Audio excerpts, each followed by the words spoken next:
लावलकर, तुम्हा सर्वांचं पुन्हा एकदा स्वागत करते. आजचा आपला जो विषय आहे तो इन्व्हेसिव्ह स्पीशीज आणि एक्झॉटिक स्पीशीज याबद्दल आहे. तर आपल्या सर्वांच्या मनात बऱ्याचदा खूप याबद्दल खूप उत्सुकता असते की एक्झॉटिक आपण बऱ्याचदा हे शब्द ऐकतो, पण ते एक्झॅक्टली काय आहे किंवा ती जी त्या प्रजाती आहेत त्यांचा बायोडायव्हर्सिटीवरती काय परिणाम होतो किंवा त्यांचा एकूण या पूर्ण इकोसिस्टीम वरती काय परिणाम होतो, या सर्वांविषयी आज आपण जाणून घेणार आहोत. आपल्यासोबत आज दोन तज्ज्ञ व्यक्ती आहेत या विषयामधल्या. पहिले जे आहे ते म्हणजे डॉक्टर आदित्य अकेरकर आणि दुसरे doctor Jitendra Ramgaonkar.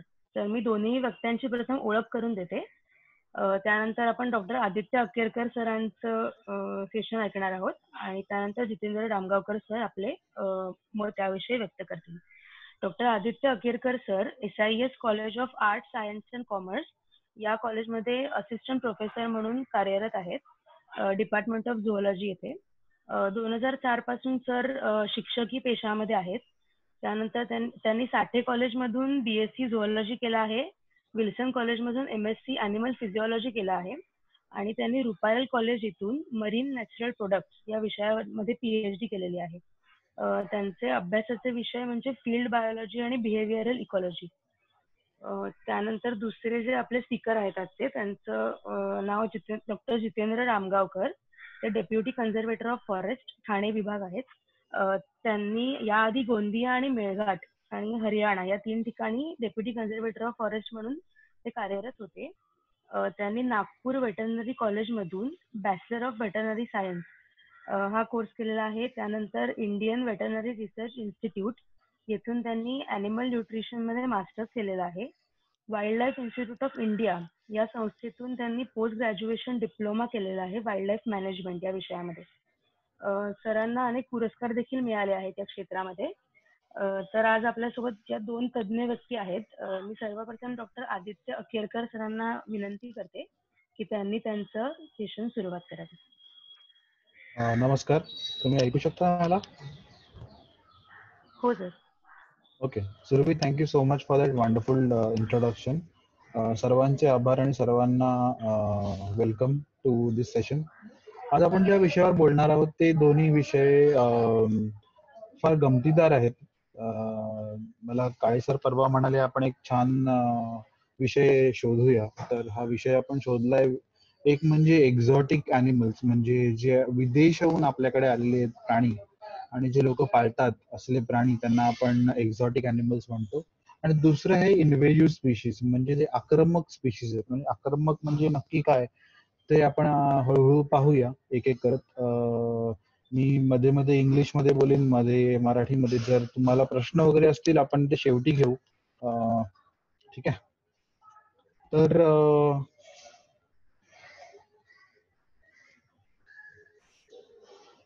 Invasive species म्हणजे काय आणि नेटिव्ह स्पीशीज म्हणजे काय हे आपण आधी जाणून घेऊया.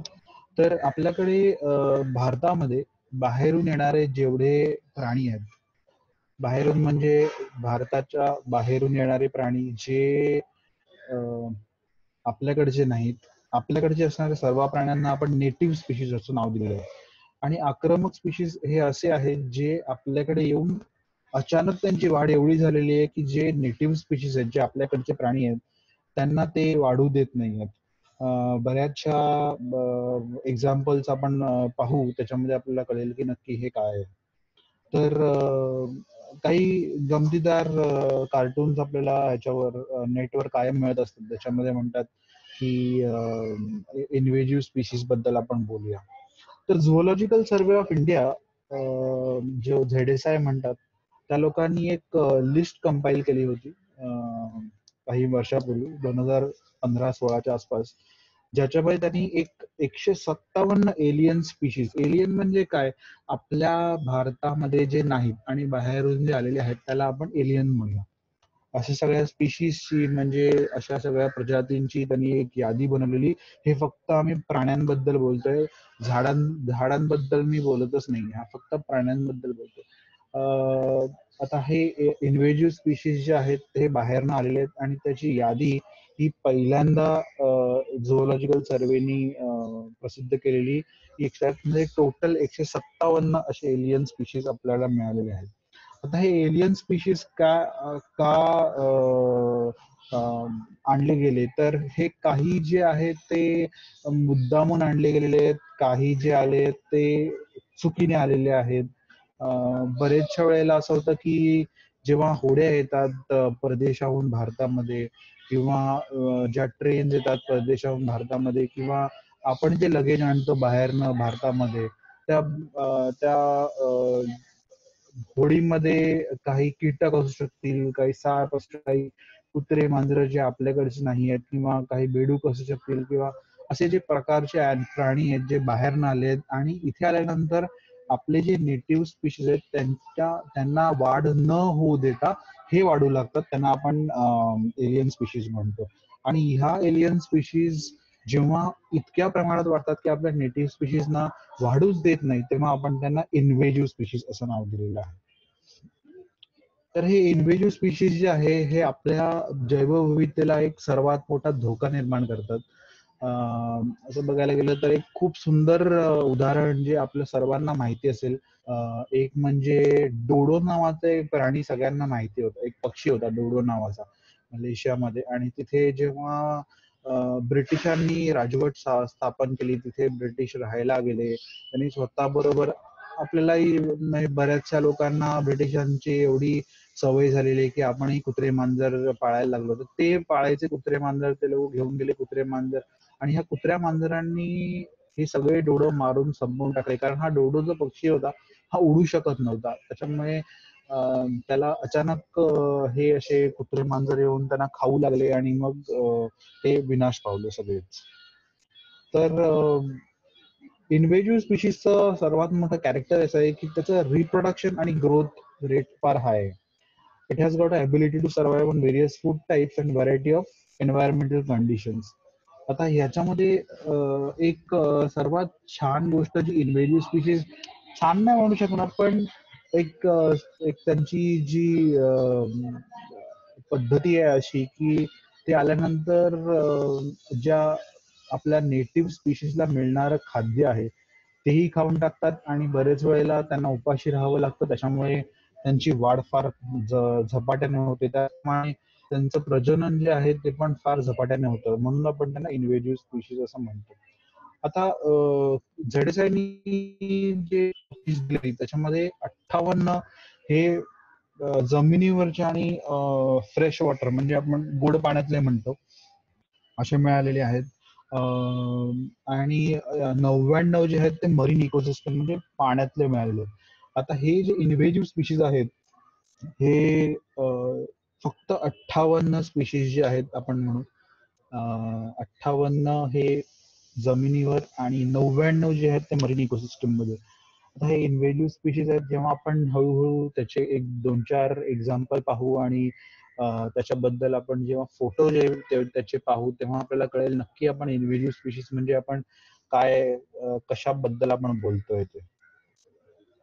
तर 58 इन्व्हेजिव्ह स्पीशीज जे आहेत जमिनीवरचे आणि फ्रेश वॉटरचे, त्याच्यामध्ये 19 फिश प्रजाती आहेत म्हणजे माशाच्या प्रजाती आहेत 19. 31 स्पीशीज हे कीटकांचे आहेत. 3 स्पीशीज हे शंख शिंपले वगैरे त्या प्रजातीतले होते आणि पक्षी आहेत. एक सरपटणारा प्राणी म्हणजे आपण ज्याला सर्प वगैरे म्हणतो त्यातले आहेत, आणि 2 हे सस्तन प्राणी आहेत. एलियन स्पीशीज जे पाण्यामध्ये आपल्याला मरीन वॉटर मध्ये मिळाले त्याच्यामध्ये सर्वात जास्त आहेत ऍसिडियन्स, जे फार नरम कवच असलेले, कवच नसलेले म्हणू शकतो आपण, फार पातळ त्याला एक बांधणी असते तसले 31 प्राणी आहेत. कीटक आहेत 24. वळवळणारे प्राणी जे आपल्याला गांडूळ असतात त्या प्रजातीतले आहेत 16. निडारियन्स आहेत 11 म्हणजे जे आपण सी अॅनिमोन वगैरे म्हणतो त्यातले जेलीफिश, सी अॅनिमोन. ब्रायोझोन्स आहेत 6 आणि आपले शंख शिंपल्यातले 5 आहेत. टिनोफोराज जे कोमजेलीज वगैरे म्हणतो आपण त्याला, मी तुम्हाला ह्याचे फोटो दाखवून तुम्हाला जरा जास्ती कळेल. हे आहेत आपले मॅमल्स म्हणजे सस्तन प्राणी आपण म्हणतो. हे पक्षी आहेत म्हणजे इन जनरल हे सगळेच पक्षी जे आहेत ह्यांना म्हणतो आपण कीटक, जे फुलपाखरापासून ते मुंगीपासून ते अळ्यांपासून ते आपल्याला चावणारे ढेकूण असेल किंवा ग्रासहॉपर असेल किंवा मॉथ असतील किंवा वॉस्प आहेत, बीटल्स आहेत, हे सगळे त्यात मोडतात. हे ॲनलिड्स आहेत. ॲनलिड्स जे आहेत आपल्याकडे ते अगदी लीच पासून म्हणजे जळवा ज्याला म्हणतो त्या जळवापासून पाण्यात मिळणाऱ्या नेरीस पासून पाण्यात मिळणाऱ्या क्रिसमस ट्री वर्म, ही इकडे राईट साईडला तुम्हाला ही जी दिसते ही क्रिसमस ट्री वर्म आहे, इकडे जो माझा कर्सर दिसतोय. त्याच्यानंतर हे खाली जे आहे हे मोठं हे नेरीस आहे. हे आहे इकडे सॅबलिड वर्म आहे, इकडे ही पण पाण्यातलीच आहे, समुद्रातली. हे जे आहे हे मलुस्क आहेत, ज्याला आपण शंख शिंपले या प्रजातीत म्हणू.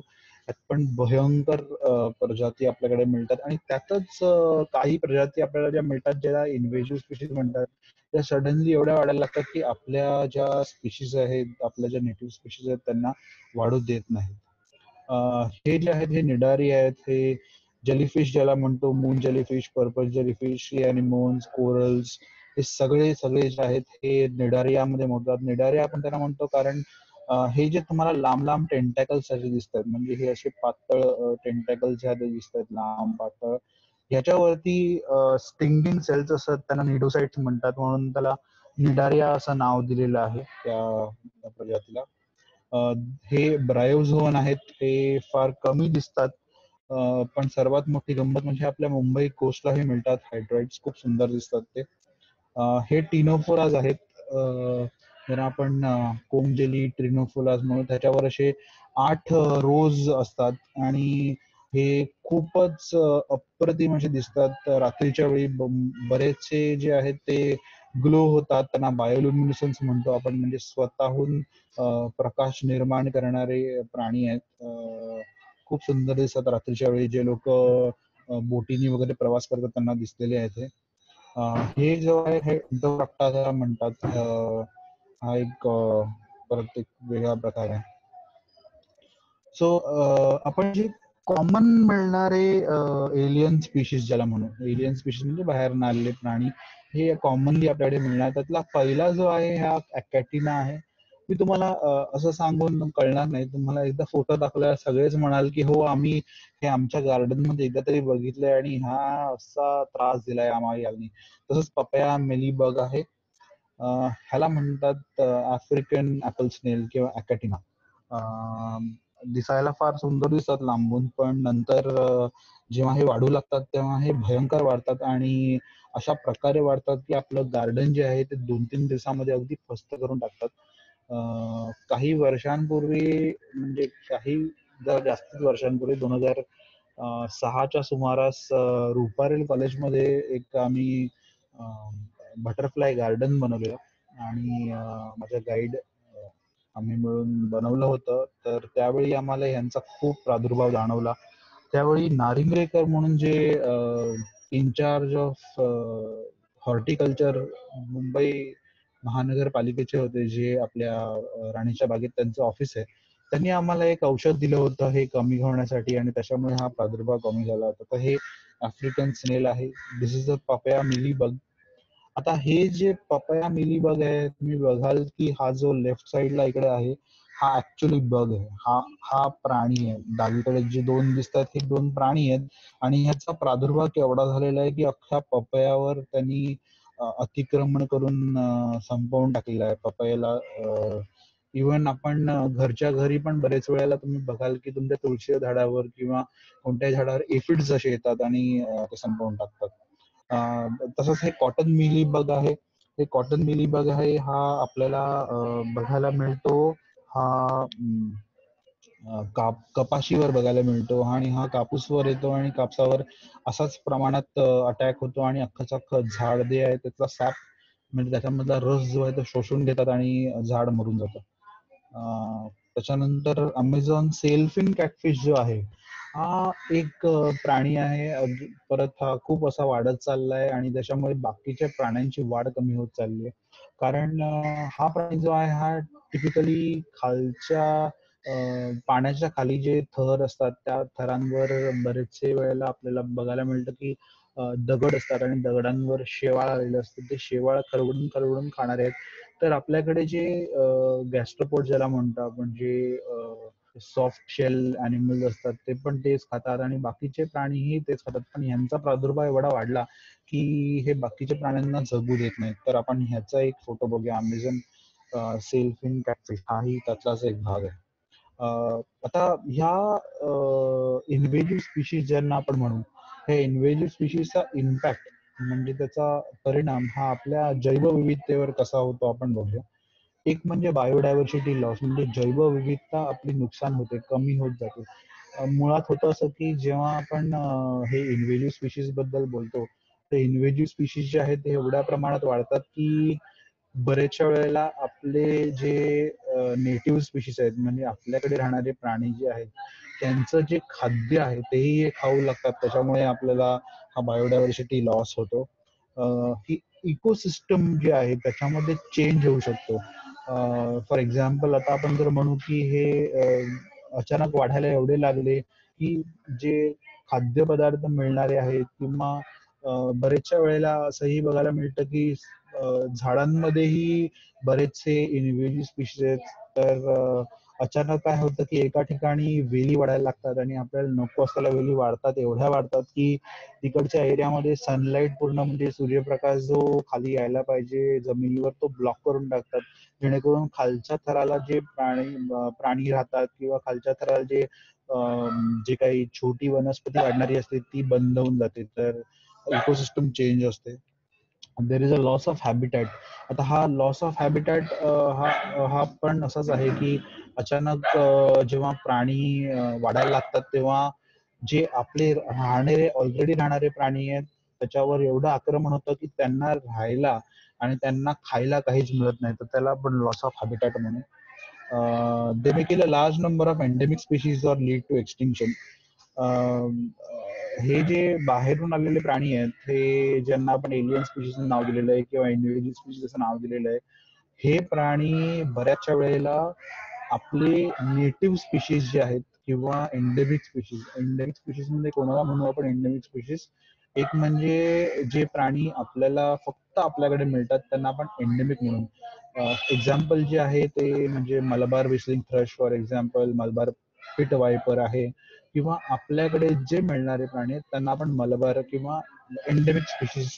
ह्या प्राण्यांची वाढ ही थांबते आणि त्याच्यामुळे आपण त्यांचा नाश होऊ शकतो, एक्सटिंक्शन होऊ शकतं. It can lead to resource crunch. हा सर्वात मोठा प्रश्न आहे.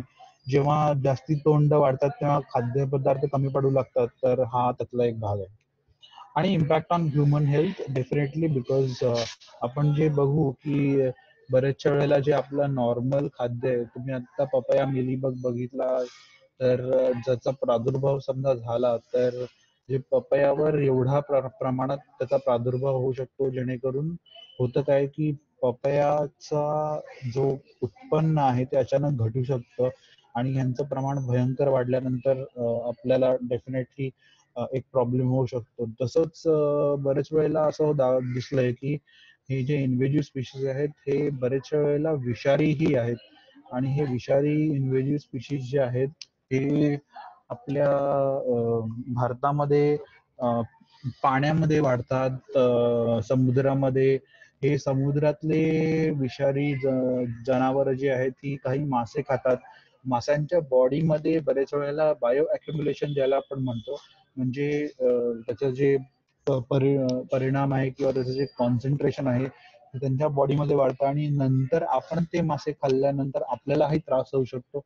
याला आपण human impact on human health असं म्हणू. आणि of course after all of this there is economic cost.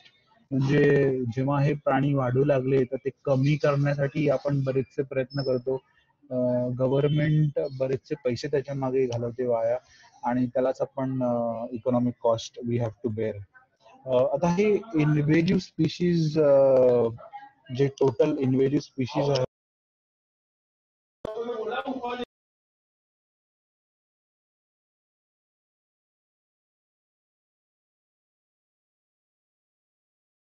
Invasive species जे आहेत त्यांना आपण मॅनेज कसं करायचं हा सर्वात मोठा प्रॉब्लेम आहे. तर मॅनेज करण्यासाठी आपल्या गव्हर्नमेंटने काही रूल्स अँड रेग्युलेशन दिलेले आहेत. त्यातलं पहिलं म्हणजे we have number of legislation related to invasive species. आपल्याकडे भरपूर कायदे नियम आहेत हे इन्व्हेजिव्ह स्पीशीज साठी. Some of these were enacted long before the invasive species were global concern, but since we have been amended into include झालेलं असं आहे की बरेच वेळेला आपल्याकडे नियम कायदे आपल्याकडे खूप आहेत. आपल्याकडे हे कायदे जेव्हा बनले तेव्हा हे इन्व्हेजिव्ह स्पीशीज हा कन्सेप्टही नव्हता. पण प्रॉब्लेम आपल्याकडे कायम असाच राहिलेला आहे की आपल्याकडे वाईल्ड लाईफ प्रोटेक्शन ऍक्ट 1972 आहे. हा मला तरी वाटतं जगातला सर्वात सुंदर ऍक्ट आहे आणि सर्वात सुंदर लॉ आहे अॅनिमल प्रोटेक्शन आणि वाईल्ड लाईफ प्रोटेक्शनचा. आपल्याकडे सर्वात मोठा प्रॉब्लेम आहे की त्याचं इम्प्लिमेंटेशन फार होत नाही. तो एक लिस्ट आहे कोण कोण आपल्याला मदत करू शकतं या इन्व्हेजिव्ह स्पीशीज मॅनेजमेंटसाठी. The plant quarantine import into India act आहे ऑर्डर 2003 ची. Destructive insects and pest act of 1914 and त्याच्यानंतरची अमेंडमेंट जी आहे.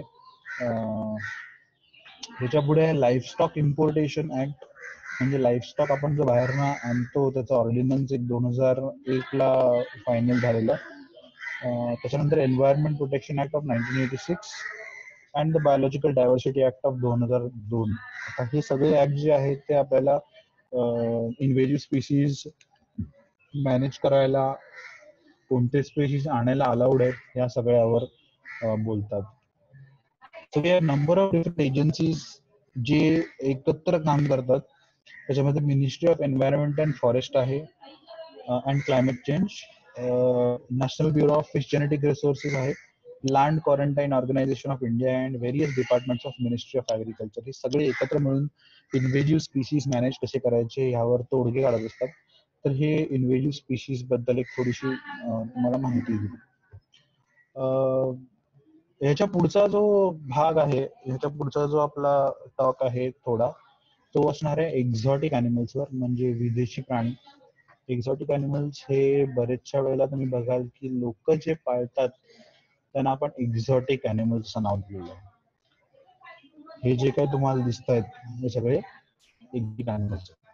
तर एक्झॉटिक अॅनिमल्स पण एक खूप गमतीदार मला एक ट्रेंड मिळालाय की ह्या चित्रामध्ये तुम्हाला दिसेल की बरेचसे लाल आणि डार्क कलरचे तुम्हाला दिसतात. त्याच्यामध्ये काही गोष्टींवर स्पेसिफिक रेस्ट्रिक्शन आहेत, काही याच्यावर जनरल रेस्ट्रिक्शन आहेत. पण तरी बघायला गेलं तर big cat and wild animals लोक अजूनही पजेस करतात, म्हणजे लोक पाळतात बिग कॅट्स आणि वाईल्ड अॅनिमल्स पाळणारे हे देश आहेत. तर भारतामध्ये आपण कोणते प्राणी पेट म्हणून ठेवू शकतो यावर एक कायमच आपल्याला संभ्रम राहिलेला आहे. बरेचसे लोकांचे प्रश्न असतात की आपण कोणते ठेवू शकतो. तर आपण बघूया आपण कोणते ठेवू शकतो. हे काही प्राणी आहेत जे इंडियामध्ये म्हणजे भारतामध्ये फार लोकप्रिय आहेत. एक्झॉटिक अॅनिमल्स फार ठेवले जातात आपल्याकडे. आपण म्हणू नाही म्हणता म्हणता तरी काही ठिकाणी आपल्याला अजूनही फेसबुकवर दिसतं की कुठेतरी एका माणसाकडे वाघाचं किंवा सिंहाचं पिल्लू आहे, पाळतायत. आता भारतामध्ये सिंह किंवा वाघ पाळणं हे कायदेशीर गुन्हा आहे. पण वाघ हा तुम्ही जर बाहेर जाऊन म्हणजे अमेरिकेमध्ये तुम्ही वाघ पाळला तर तो अलाउड आहे, कारण तिकडे तो एक्झॉटिक स्पीशीज आहे, इकडे तो इंडिजिनस स्पीशीज आहे. इंडिजिनस स्पीशीज म्हणजे जे प्राणी आपल्याकडचे नेटिव्ह आहेत, आपल्याकडे जे मिळणारे प्राणी आहेत, ज्यांचा जन्म आपल्याकडे झालेला आहे, त्या प्राण्यांना पाळणं हे कायदेशीर गुन्हा आहे भारतीय दंड नियमानुसार. तर एक म्हणजे गिनी पिग्स आहेत. मग आपल्याकडे आफ्रिकन पिग्मी हॉग, सेजहॉग आहेत, अंगोरा रॅबिट्स आहेत, टॅरेंट्युलाज लोक पाळतात, शुगर ग्लायडर पाळतात, पिग्मी मार्मोसेट्स, रेड हँडेड टॅमरिन्स आहेत, फेरेट्स आहेत, एक्झोलॉटल आहे आणि फिनेक फॉक्स. हे जे काही प्राणी आहेत ते जस्ट थोडेसे नावं दिलेली आहेत. हे गिनी पिग्स आहेत. काही लोकांकडे आजही पाळतात, हे फार छोटेसे असे असतात. त्यांच्यावर खूप लॅब्सवर वगैरे काम करतात प्राण्यांवर. जेव्हा ड्रग टेस्टिंग होतं तर these are also one of the animals who are tested for drugs. This African pygmy hedgehog, त्याला आपण पिग्मी hedgehog म्हणतो कारण हा छोटासा असतो. खूपच असा हातभर हातात राहील असा छोटासा बॉल सारखा. This is angora rabbit which is really something different. आणि ह्या ज्या एक्झॉटिक स्पीशीज आहेत ह्यांच्यामध्ये मी कुत्र्यांची नावं घातलीच नाहीयेत, कारण आपल्याकडे एवढ्या प्रमाणात आणि एवढ्या प्रकारात कुत्रे वापरले जातात की त्याच्याबद्दल न बोललंच बरं. लोक पेट्स म्हणून कुत्रे पाळतात आणि it is official, it is licensed. आणि आजही तुम्ही बघाल तर जेव्हा तुम्ही एक चांगल्या ब्रीडरकडनं कुत्रा विकत घेता तेव्हा तुम्हाला त्याची कम्प्लीट जेनेटिक हिस्ट्री, एक सर्टिफिकेट मिळतं. त्याच्यामध्ये त्याचे आई वडील कोण, त्याचे आजी आजोबा कोण, इथपासून सगळी हिस्ट्री आणि त्याची ब्रीड आणि लिनिएजची एक प्रॉपर डिटेल सर्टिफिकेट दिलं जातं. So this angora rabbit, this is a tarantula. हे टॅरेंट्युला जेव्हा पाळले जातात भारतामध्ये तेव्हा सर्वात मोठा त्याचा प्रॉब्लेम असा आहे की भारतातले टॅरेंट्युला पाळायला तुम्हाला अलाउड नाही, कारण wild life protection act of 1972च्या अंडर द शेड्यूल स्पीशीज मध्ये येतात. This is a sugar glider which is, ह्याचे फेसबुकवर भयंकर तुम्हाला व्हिडिओज मिळतील, खूप सारे व्हिडिओज मिळतील जे त्याच्यावर बघितलं की तुम्ही एक शुगर ग्लायडर असा कपाटावर चढलाय आणि एका माणसाने हात केलाय आणि त्यांनी सुंदर येऊन शिवडी मारून त्याच्या हातावर येऊन बसलाय.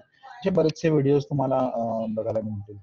यांना म्हणतात पिग्मी मार्मोसेट्स. हे पण लोक खूप पाळतात, भारतामध्येही पाळले जातात.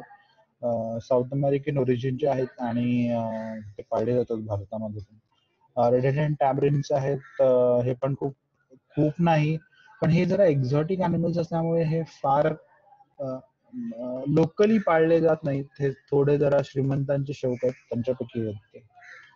कॅपुचिन मंकीज जे आहेत, जे आपण बरेच वेळेला पिक्चर मध्ये वगैरे बघतो वापरले गेलेले आहेत. This is a ferret which is again a small mongoose like animal, but खूप छोटासा असतो. हा एक्झोलॉटल आहे. हा एक बेडूक वगैरे या प्रजातीत मोडणारा प्राणी आहे, त्यांना आपण एक्झोलॉटल म्हणतो. हा एक लार्वा आहे. आणि जेव्हा हे बाजूला तुमचे पिंक कलरचे हे जे दिसत आहेत, हे जे सगळे दिसतात, दिस इज कॉल्ड एज गिल्स. हे जे त्याचे गिल्स आहेत हे लार्वल स्टेज मध्ये असतात, नंतर ते जातात. तर हे एक्झोलॉटल म्हणतात त्याला. फेनेक फॉक्स छोटासा, तो पण लोक पाळतात. This is a iguana which is very commonly seen in India. भारतामध्ये बरेचसे जण हा पाळतात. त्याची पण साईज साधारण एक 1.5 फूट 2 फूट पासून एक 3 फूट 4 फूट पर्यंत वाढतो तो. आणि बरेचसे लोक हा पेट म्हणून घेऊन फिरत असतात आणि त्यांच्यासारखी हेअरस्टाईलही करतात. हे कोकटील्स आहेत, सर्वात कॉमन भारतामध्ये मिळणारे प्राणी आहेत, बरेचसे जण पाळतात. आणि तुम्ही कुर्ल्याला वगैरे गेलात तर हे फार स्वस्त मिळतात. एक्झोलॉटल जर बघायचं असेल तुम्हाला तर तुम्हाला क्रॉफर्ड मार्केटला आता माहिती नाही, पण सुप्रीम कोर्टाच्या ऑर्डर नंतर आणि फॉरेस्ट डिपार्टमेंटच्या खूप चांगल्या ऍक्शन नंतर हे क्रॉफर्ड मार्केटमधले इलिगल ट्रेड बऱ्याचशा प्रमाणात कमी झालेलं. वाईल्ड लाईफ क्राईम कंट्रोल ब्युरोनी पण बऱ्यापैकी त्याच्यावर ऍक्शन घेतली होती. त्यांचं ठेवणं, त्यांचं पाळणं, त्यांचं जे काय करायचं होतं त्याच्यावर खूप चांगली ऍक्शन घेतली होती. सो फॉरेस्ट डिपार्टमेंट आणि wild life crime control bureau खूप चांगलं काम करत होते. हे डिस्कस मासे आहेत, हे पण फार कॉमनली भारतामध्ये पाळले जातात. खूप सुंदर दिसतात आणि ह्याची किंमत पण बऱ्यापैकी 8-10 हजाराच्या वर जाते. हा फ्लावर हॉर्न आहे, एक मासा जो पाळला जातो भारतामध्ये बऱ्याचशा ठिकाणी. फार छोटा विकत घेतला जातो 1,000, 2, 3 हजारावर. आणि हा जेव्हा वाढतो साधारण एक फुटापर्यंत 1.5 फुटापर्यंत, त्याच्या डोक्यावर हा असा हॉर्न, फ्लावर हॉर्न, त्याची कॉम्पिटिशन होते भारतामध्ये. बरेचशा वेळेला मुंबईत एकदा झालेली आणि चेन्नईला वगैरे, बँगलोरला होते. आणि कॉम्पिटिशनला लोक आपले मासे घेऊन जातात, त्यांचा डिस्प्ले करतात, त्यांचं ॲग्रेशन दाखवतात आणि मग कॉम्पिटिशन विनर्स वगैरे असतात. साधारण जेव्हा हा मासा 1 फुटाचा वगैरे साधारण होतो तेव्हा त्याची किंमत साधारण 30-1 हजाराच्या वर जाते. इक्लिप्टस पॅरेट्स जे आहेत हे पण भारतामध्ये पाळले जातात. साऊथ अमेरिकन आहेत. पण तुम्ही बघाल तर ह्याच्या पण राईट लेगला बर्ड रिंगिंग केलेलं आहे, हे ऑफिशियल आहे. बरेचशा वेळेला आपण म्हणतो की हे प्राणी जे आहेत त्याच्यामध्ये नर हा असतो, हा फार जास्त सुंदर दिसतो. खरी गोष्ट आहे. हा लेफ्ट साईडचा जो हिरवा दिसतोय तुम्हाला हा नर आहे, राईट साईडची फिमेल आहे, मादी आहे. नर तरी त्यातल्या त्यात मला वाटेल की हा एवढा छान नाही दिसत आहे, पण जेव्हा तो त्याचे पंख उघडतो त्याच्या आतमध्ये खूप सुंदर इलेक्ट्रिक कलर्स आहेत, म्हणून त्याला इलेक्ट्रिक पॅरेट असंही म्हटलं जातं. आफ्रिकन ग्रे पॅरेट्स दोन्ही eclectus as well as African grey official breeding भारतामध्ये होते. Everywhere you will see these animals being bred and sold in the market. This is a cockatoo, this is a sulfur crested cockatoo. हा पण भारतामध्ये फार commonly मिळतो, बरेचसे जण पाळतात आणि हा खूप सुंदर आवाज वगैरे करतो, त्याच्यामुळे हा पाळला जातो. मग हे चिपमंक्स आहेत. राईट साईडला तुम्हाला दिसतं हा चिपमंक ॲनिमल आहे. हा साधारण एक आपल्या खारुताई वगैरे असते त्या प्रजातीतला प्राणी आहे. ते पण लोक पाळतात. तर एक्झॉटिक स्पीशीज जे आहेत हे बाहेरनं आणून भारतामध्ये किंवा बाहेरनं आणून म्हणजे एका ठिकाणाहून नेऊन दुसऱ्या ठिकाणावर पाळले जातात, त्यांना आपण एक्झॉटिक स्पीशीज असं नाव दिलेलं आहे. ही स्पीशीज जनरली एका देशातून दुसऱ्या देशामध्ये नेले जातात लोकांनी. बऱ्याचशा वेळेला तुम्ही बघाल की व्हिडिओज आपण टाकतो फेसबुकवर, खूप छान छान व्हिडिओज बघतात लोक, पण as far as possible avoid keeping these animals. जे वाईल्ड ॲनिमल्स म्हणतो ते तर पाळणं कम्प्लिटली गुन्हाचं आहे. Wild life protection act of 1972 ह्याच्या अंडर तर it is absolutely a crime to keep a wild animal. आणि वाईल्ड ॲनिमल म्हणजे आपण चित्ता किंवा वाघ किंवा टायगर आहे अशातला भाग नाही. साधातले साधे प्राणी आपल्याला बँड पेट्स आहेत इंडियामध्ये, आणि त्याच्यामध्ये खूप मोठी लिस्ट आहे एंडेंजर्ड स्पीशीज जे आहेत ॲनिमल्स इंडियामधले. आणि आपण जर म्हटलं की आपल्या पोपट, ज्याला आपण कॉमन पॅरेट ज्याला म्हणतो, विच इज ॲक्च्युली अ पॅरकिट, किंवा टॉर्टॉइज जे स्टारबॅक म्हणतो, हे जर तुम्ही पाळले तर हे अनएथिकल आहेत, इलिगल आहेत, आणि हे animals can land you in jail. So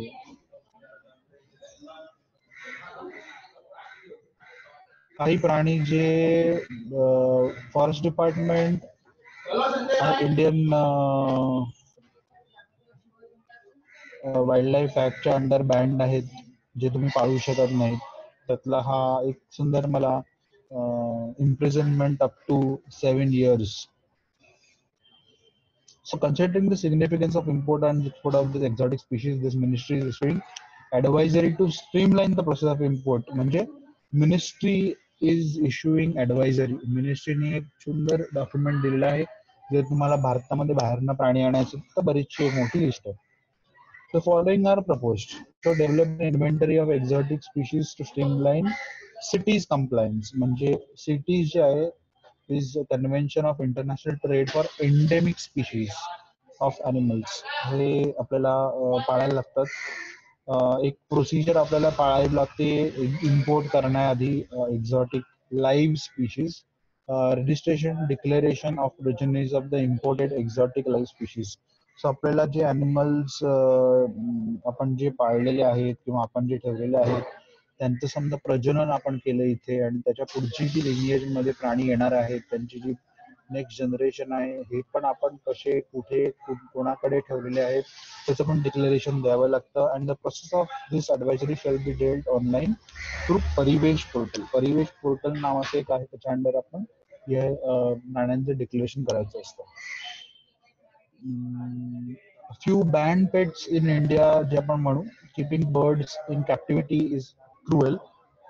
At the same time, bird hassle free pet ज्याला म्हणतो, म्हणजे जास्ती कटकट नसलेला प्राणी जो आहे तो पक्षी ठेवूया.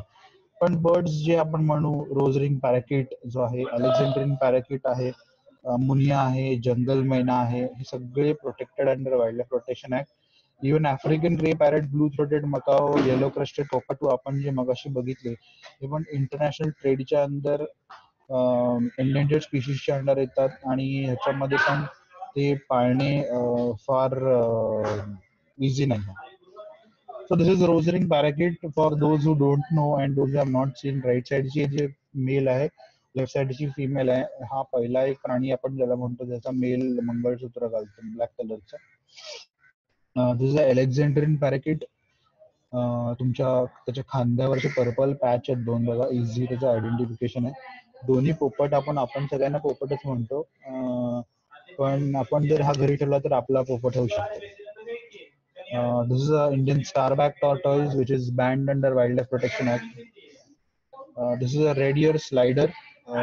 रेड इयर म्हणतो आपण त्याला, स्लायडर्स असतात ते. हे पण पाळणं काहीतरी गुन्हा आहे. हा रेड मुनिया आहे राईट साइडचा आणि लेफ्ट साइडचा जो ग्रीन मुनिया आहे. रेड मुनिया, ग्रीन मुनिया, both of them are wild animals as per the wild life protection act आणि त्यांना घरात पाळून ठेवणं हे गुन्हा आहे कायद्याने. ही जंगल मैना आहे, ही पण पाळणं गुन्हा आहे. टॉर्टॉइज अँड टर्टल पण पाळणं हा मोठा गुन्हा आहे भारतामध्ये. जे भारतातले टर्टल अँड टॉर्टॉइज तुम्ही बाहेरनं जर एक्झॉटिक स्पीशीज आणून पाळत असाल, जे डिक्लेरेशन आणि ऑफिशियल डॉक्युमेंट्स वगैरे तर प्रश्न नाही आहे. सी वर्ल्ड मधले जे प्राणी म्हणू आपण, सी वर्ल्ड म्हणजे जे काही प्राणी आपल्याला समुद्रात मिळतात किंवा पाण्यात मिळतात त्यातले जे प्राणी आहेत ते पण ॲक्वेरियम मध्ये आपण बघतो बऱ्याचशा ठिकाणी, पण त्यांना पण ऑफिशियल लायसन्स. पेंग्विन्स पण आपल्याकडे जेव्हा आणले तेव्हा आपण खूप त्याच्या अंडर लायसन्सिंग वगैरे करून चिलीवरनं आपल्याकडे जे आहेत ते हम्बोल्ट पेंग्विन्स आहेत ते पण आणायच्या आधी खूप त्याच्या अंडर रेस्ट्रिक्शन, रूल्स, रेग्युलेशन, त्याचं फीडिंग, त्याचं हायजीन मेंटेन करणं, त्याचं वॉटर, ते सगळं आपल्याला बघावं लागतं. So fishes don't survive for long without salt water. Number 1 एक आहे. आणि दुसरं म्हणजे सिटेशन्स, जे आपण डॉल्फिन म्हणतो, पॉर्पोइज म्हणतो, हे पण पाळणं आपल्याला कायदेशीर गुन्हा आहे. भारतामध्ये मला तर नाही वाटत कोणत्या झू मध्ये तुम्हाला डॉल्फिन किंवा पॉर्पोइज बघायला मिळतील. पेंग्विन बघायला मिळेल. हा भारतातला पहिलाच झू आहे जी जिजामाता उद्यान, आपल्याकडे राणीची बाग ज्याला म्हणू, तिथे आहे. ऑटर्स पाळणं कायद्याने गुन्हा आहे, कारण ऑटर्स हा वाईल्ड ॲनिमल्स आहे. आपल्याकडे भरपूर वेगवेगळ्या प्रकारचे ऑटर्स मिळतात. स्मूथ क्लॉड ऑटर मिळतो, शॉर्ट क्लॉड ऑटर मिळतो, स्मूथ कोटेड ऑटर मिळतो. मॅनिटीज पण एक प्रकारचे प्राणी आहेत, स्वस्तन समुद्री प्राणी आहे. मॅनिटी हा पण आपल्याला पाळणं फार गुन्हा आहे. Are banned according to wild life protection act of 1972. It is also prohibited to keep or sell a few endangered species of fishes. मासे पाळणं ही गुन्हा आहे काही. साप तर डेफिनेटली आपण पाळणं गुन्ह्याचा, त्याच्याबद्दल काही वादच नाही आहे. साप घरात पाळणे हा गुन्हा आहे. आणि बरेचसे आपले प्राणी मित्र, सर्प मित्र ज्यांना आपण म्हणू, जे सर्प रेस्क्यू करतात, तेही under wild life protection act हाताळणं फार गुन्हा आहे. फॉरेस्ट डिपार्टमेंटलाच फक्त अधिकार आहे हे प्राणी जर तुमच्या वस्तीत आले तर ते बाहेर नेऊन सोडायला. काही जी मुलं आहेत त्यांनी फॉरेस्ट डिपार्टमेंटचे लायसन्स घेतलेले आहेत, किंवा काही मुलांकडे किंवा काही NGOज आहेत, सर्प आहे, रॉ आहे, असे जे आहेत, यांनी फॉरेस्ट डिपार्टमेंटकडून ऑफिशियली परमिशन घेतलेल्या आहेत. जर कारण फॉरेस्ट डिपार्टमेंटचे लोक सगळीकडे पटकन पोहोचू शकत नाहीत साप जर कोणाच्या घरात आला तर रेस्क्यू करायला. त्यामुळे ह्या काही जे संस्था आहेत त्यांना आपण फॉरेस्ट डिपार्टमेंटने परमिशन दिलेली आहे की तुम्ही आणून ते, आता नवीन खूप सुंदर, कालच मी ऐकलं की ते डिमार्केट केलेले आहेत आता दर महिन्याला जागा, या जागेवरच सोडायचं. बऱ्याच वेळेला काय होतं, जेव्हा आपण साप एका ठिकाणी उचलतो दुसऱ्या वेळेस सोडतो तेव्हा तो जगू शकत नाही. त्याचं कारण असं आहे की त्याचं टेरिटरी चेंज होते आणि त्याचा टेरिटरी चेंज झाल्यानंतर हा साप जगू शकत नाही. हाही एक मोठा प्रॉब्लेम आहे. तर प्राणी पाळणं हा गुन्हाच आहे. साप, माकडं पाळणं तर गुन्हाच आहे, कारण आपण जे हिंदू धर्मामध्ये हनुमान जो आपण म्हणतो, आणि त्यामुळे माकडांना पाळणं हा गुन्हा आहे. मला वाटतं लहानपणी आमच्या माकडं घेऊन फिरायची माणसं आता तीही कमी झालेली आहेत. It is Indian section act entertainment purpose, ते पण of cruelty to animals under 1966 22 second क्लॉजच्या अंडर ते पण बँड आहेत. Then there is one beautiful cities नावाचा साइट्स ज्याला आपण म्हणू. ते एक भारतभर आणि जगभर आहेत. त्यांचे शेड्यूल्स आहेत आणि त्याच्या अंडर काही प्राण्यांना जे आपण एंडेंजर्ड प्राणी म्हणू, जे प्राणी कमी होत चालले आहेत, त्यांच्याबद्दल एक खूप सुंदर त्यांचे डॉक्युमेंट्स आहेत, आर्टिकल्स आहेत. And they have, it's called as Convention for International Trade in Endangered Species of Wild Fauna and Flora. म्हणजे प्राणी आणि वनस्पती दोन्ही. ते भारतामध्ये किंवा भारताच्या बाहेर किंवा कोणत्याही देशात, एका देशातून दुसऱ्या देशात नेताना तुम्हाला त्याच्याबद्दल त्याची काळजी घ्यावी लागते. There is also one called as traffic. There is trade record analysis of flora and fauna in commerce. Trade record analysis, त्याच्यामध्ये इफेक्टिव्ह रेग्युलेशन कसं केलं जातं ते बघितलं जातं. Positive economic incentive, sustainable consumptive behaviour and mobilise knowledge. All of these 4 techniques are taken into account to consider for traffic. Traffic आपण जो म्हणतो तो वेगळा आहे आणि हा ट्रॅफिक वेगळा आहे. याच्यामध्ये पैशाची उलाढाल खूप होते, कारण आजही बघायला गेलं तर आपल्याकडून चायनाला जाणारा trade off wild animal and wild animal parts खूप जास्त आहे. So Traffic India is also working in India, and there is also WWF India, that is World Wildlife Fund for Nature. Nature and Natural Resources India is also working. WWF इंडियाच्या शाखा प्रत्येक जवळपास शहरामध्ये आहेत आणि ते खूप छान काम करतात. सो मी शेवटी असं सांगेन, get your permits and keep your pets always, right. Apart from that, let us get some idea about some pictures that I clicked, some pictures of Indian wildlife. This is a 7-star sea star, 7-armed sea star. हा मुंबईतला आहे. दिस is a व्हेरानस benghalensis. हा पण पाळला जातो. बऱ्याचशा गावांमध्ये हा मारून खाल्ला जातो. दिस is called व्हेरानस benghalensis monitor lizard, आपण ज्याला घोरपड म्हणतो. दिस इज द रेड अबॅडबॅट किंवा रेड मोनिया जी कॉमनली सगळीकडे मिळते, मुंबईमध्ये पण मिळते. This is a paradise flycatcher, स्वर्गीय नर्तक ज्याला म्हणतो आपण. ही फिमेल आहे त्याची. मेलला खूप लांब शेपटी असते. दिस इज अ पेंटेड ग्रासहॉपर. हा पण पाळला जातो. भारतामध्ये तरी कीटक पाळण्याचं प्रमाण बऱ्यापैकी कमी आहे, पण बाहेर तुम्हाला बघितलं तर खूप कीटक पाळले जातात. This is this a black panther from Kabini. And ह्याला आपण महाराष्ट्राचं राज्य पक्षी प्राणी ज्याला म्हणू, शेकरू त्याला म्हणतात. So I prefer to watch the animals in wild. So this was about me explaining you some exotic and indigenous animals. Thank you so much sir. मला खात्री आहे की आता सगळे आपले जे आता होते पार्टिसिपंट्स त्यांना नक्कीच एक्झॉटिक स्पीशीज, इन्व्हेजिव्ह स्पीशीज यामधला फरक नक्कीच समजला असेल. आणि तुमचे पुन्हा एकदा धन्यवाद एवढी महत्त्वपूर्ण माहिती दिल्याबद्दल.